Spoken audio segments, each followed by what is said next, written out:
had inquiries from him recently for a copy of the Cromwell volume. Weintraub, of course, was not at all anxious to have any direct dealings with Metzger, as the druggist had a high regard for his own skin. When the chef was finally informed where the bookshop was in which he was to see the book, he hurried over here. Weintraub had picked out this shop not only because it was as unlikely as any place on earth to be suspected as a channel of spy codes, but also because he had your confidence and could drop in frequently without arousing surprise. The first time Metzger came here happened to be the night I dined with you, as you remember. Roger nodded. He asked for the book, and to my surprise it wasn't there. No, for the excellent reason that Weintraub had taken it some days before to measure it, so he could build his infernal machine to fit, and also to have it rebound. He needed the original binding as a case for his bomb. The following night, as you told me, it came back. He brought it himself, having provided himself with a key to your front door. It was gone again on Thursday night, when the Corncob Club met here, said Mr. Chapman. Yes, that time Metzger had taken it, said Aubrey. He misunderstood his instructions and thought he was to steal the book. You see, owing to the absence of their third man, they were working at cross purposes. Metzger, I think, was only intended to get his information out of the book and leave it where it was. At any rate, he was puzzled, and inserted that ad in the Times the next morning, that lost ad, you remember. By that, I imagine, he intended to convey the idea that he had located the bookshop, but didn't know what to do next.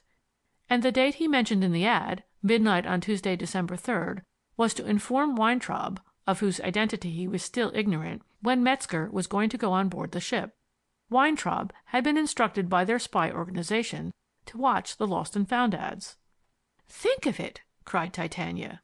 Well, continued Aubrey, all this may not be 100% accurate, but after putting things together, this is how it dopes out.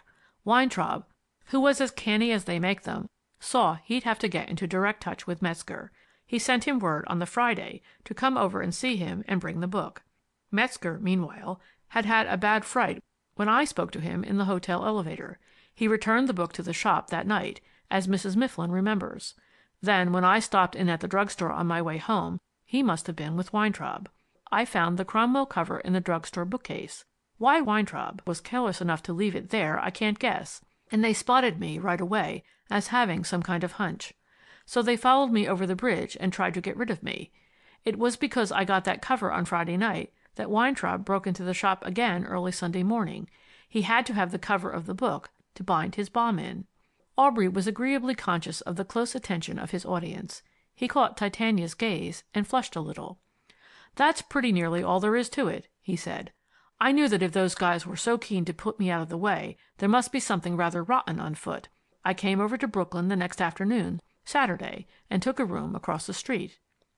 And we went to the movies, chirped Titania.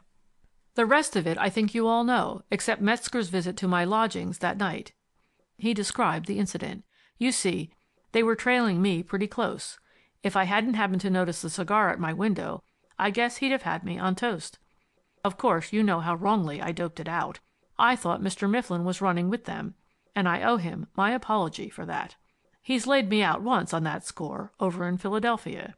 Humorously, Aubrey narrated how he had sleuthed the bookseller to Ludlow Street and had been worsted in battle.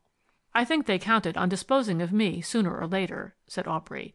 They framed up that telephone call to get Mr. Mifflin out of town. The point in having Metzger come to the bookshop to get the suitcase was to clear Weintraub's skirts if possible.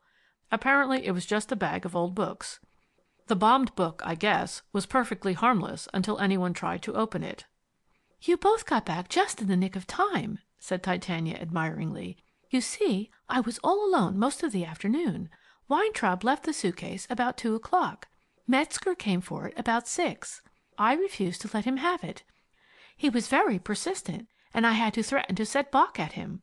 It was all I could do to hold the dear old dog in. He was so keen to go for Metzger.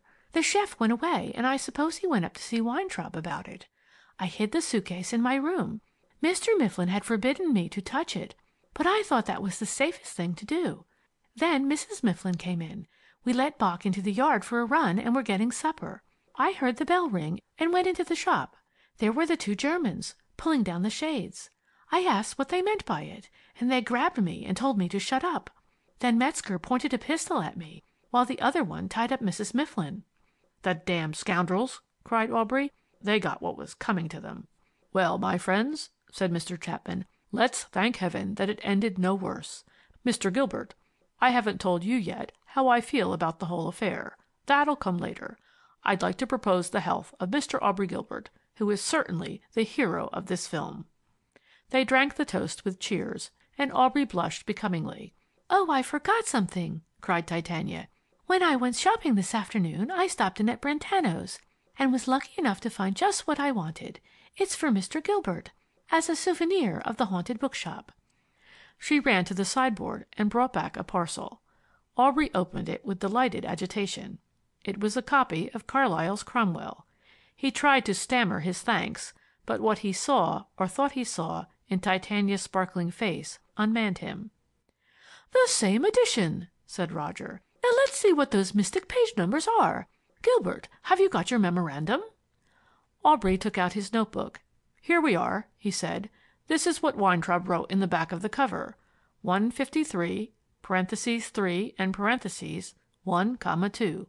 Roger glanced at the notation. "That ought to be easy," he said. "You see in this edition 3 volumes are bound in 1. Let's look at page 153 in the 3rd volume, the first and second lines." Aubrey turned to the place. He read and smiled. "Right you are," he said. "Read it!" they all cried. "To seduce the protector's guard, to blow up the protector in his bedroom, and do other little fiddling things." "I shouldn't wonder if that's where he got his idea," said Roger. "What I have been saying right along, that books aren't merely dead things." "Good gracious," said Titania. "You told me that books are explosives. You were right, weren't you? But it's lucky Mr. Gilbert didn't hear you say it, or he'd certainly have suspected you." "The joke's on me," said Roger. "Well, I've got a toast to propose," said Titania. "Here's to the memory of Bach, the dearest, bravest dog I ever met." They drank it with due gravity. "Well, good people," said Mr. Chapman, "there's nothing we can do for Bach now, but we can do something for the rest of us. I've been talking with Titania, Mr. Mifflin. I'm bound to say that after this disaster, my first thought was to get her out of the book business as fast as I could. I thought it was a little too exciting for her. You know, I sent her over here to have a quiet time and calm down a bit. She wouldn't hear of leaving.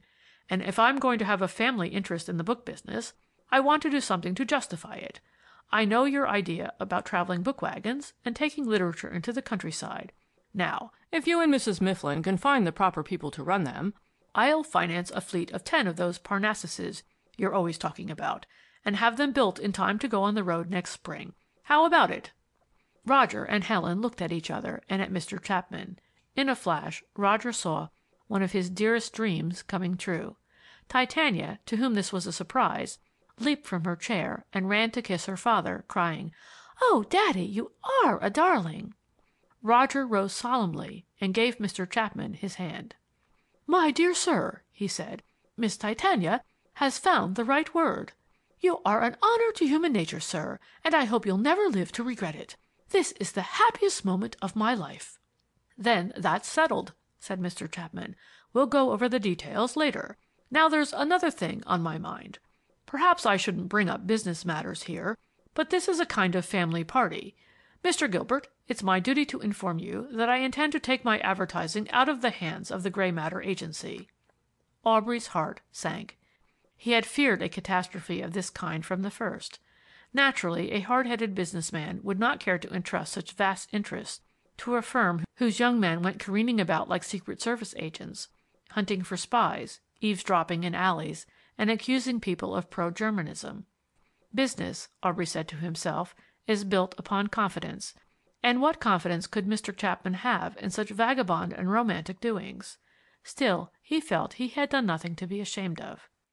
"I'm sorry, sir," he said. "We have tried to give you service. I assure you that I've spent by far the larger part of my time at the office in working up plans for your campaigns." He could not bear to look at Titania, ashamed that she should be the witness of his humiliation. "That's exactly it," said Mr. Chapman. "I don't want just the larger part of your time. I want all of it. I want you to accept the position of Assistant Advertising Manager of the Dainty Bits Corporation."